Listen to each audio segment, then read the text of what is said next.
Verset 1. L'année de la mort du roi Osias, je vis le Seigneur assis sur un trône très élevé, et les pans de sa robe remplissaient le temple. Des séraphins se tenaient au-dessus de lui. Ils avaient chacun 6 ailes, 2 dont ils se couvraient la face, 2 dont ils se couvraient les pieds, et 2 dont ils se servaient pour voler. Ils criaient l'un à l'autre, disaient, Saint, Saint, Saint est l'Éternel des armées, toute la terre est pleine de sa gloire. Les portes furent ébranlées dans leurs fondements, par la voix qui retentissait, et la maison se remplit de fumée.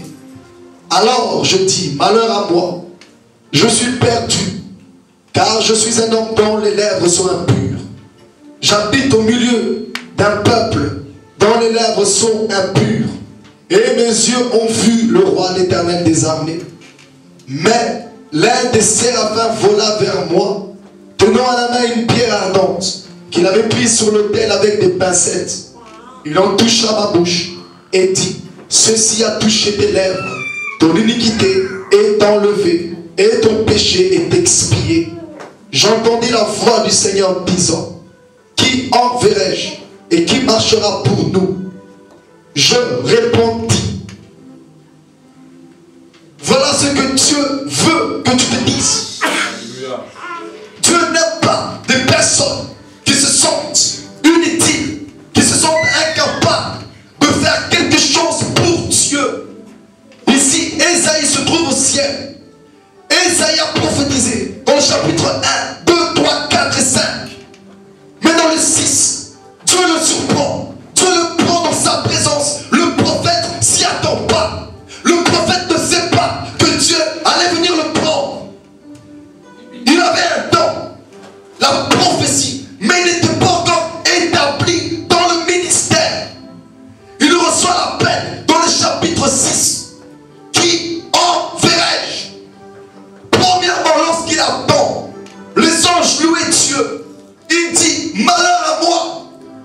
Ça veut dire, il s'est senti inutile, incapable de participer à la louange avec les anges. Il n'a pas participé à la célébration. Il s'est retiré, il s'est mis à l'écart. Malheur à moi, il se condamne lui-même, il se juge lui-même inutile. Je ne suis pas digne. Mes lèvres sont impures. Leurs lèvres à eux sont saints. Leurs lèvres disent Saint, Saint, Saint. Et l'Éternel, le Dieu des armées célestes. Mais pas moi. Je ne peux pas ouvrir ma bouche au ciel. Je suis inutile. Je suis utile uniquement sur la terre. Et sur cette terre, ils ont les lèvres impures comme moi. Gloire à l'agneau. Qui comprend la pensée? Amen. Mais qu'est-ce qui se passe? Au ciel, ils n'osent pas prophétiser. Ils n'osent pas participer à la louange avec les anges. Ils se condamnent, ils restent. Parce que la Bible dit, mais un ange vola vers moi. C'est pas Isaïe qui a fait le mouvement. C'est l'ange qui chantait. Il s'arrête. Voilà vers Isaïe. Il a pris pierre. Il a purifié ses lèvres. Et cette personne qui se sentait incapable au ciel, Dieu dit, qui enverrai-je? Tout d'un coup il dit, me voici, envoie-moi. Alléluia. Voilà ce que produit Dieu. Au ciel, là où Jean tremble, il devient comme mort à cause d'un ange. Il n'ose pas regarder l'ange, il se prosterne, il pense que c'est Jésus. Au ciel, tu n'oses pas bouger, tellement que la gloire dépasse. Mais Isaïe s'est tenu debout. Il a dit, me voici, envoie-moi. Je ne suis plus inutile. Mes lèvres sont plus impures. Envoie-moi, je suis capable. Il s'est proposé lui-même. Il est comme Christ dans Hébreux 10. Il est question de moi dans le rouleau du livre pour faire, oh Dieu, ta volonté. C'est pour ça que j'ai dit, voici, je viens. Je viens, envoie-moi, j'arrive. Ne te sens pas incapable. Tu peux servir Dieu. Ésaïe était infirme, il péchait, mais il servait Dieu dans le chapitre 1 jusqu'à 5. Quand bien même tu peux tomber, c'est pas un échec. C'est pas non plus une condamnation. Dieu n'aime pas le péché. Mais peut-y arriver que tu tombes dans le péché. Relève-toi. Tomber n'est pas un échec. Rester là où tu es tombé, c'est ça l'échec. La Bible dit, le juste tombera 7 fois et l'Éternel le relèvera. Amen. Quand bien même tu es tombé, relève-toi. Alléluia. Ne te condamne pas. Ne dis pas, je suis inutile, je suis tombé, je suis impunique, je suis un menteur, je ne peux pas servir Dieu dans ma condition.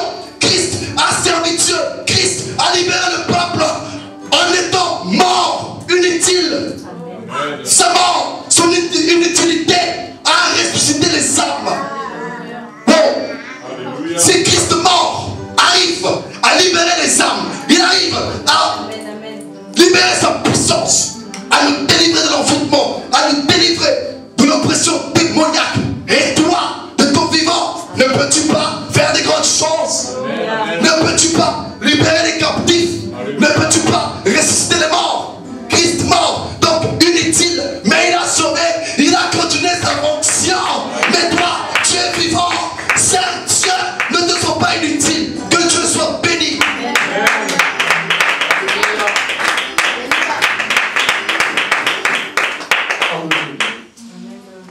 Amen. Acclamons le Seigneur. Alléluia.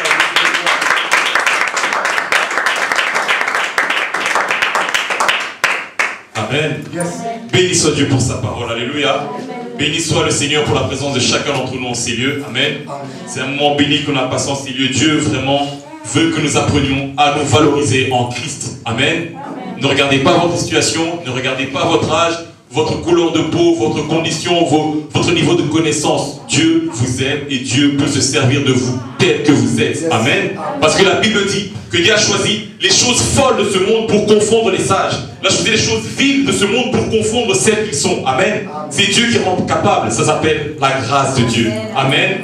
Alors ayez foi en Dieu. Ne vous méprisez pas, ne vous minimisez pas, mais dites que vous êtes capable en Christ. Amen. C'est Dieu qui rend capable. Dieu soit béni pour cela. Amen.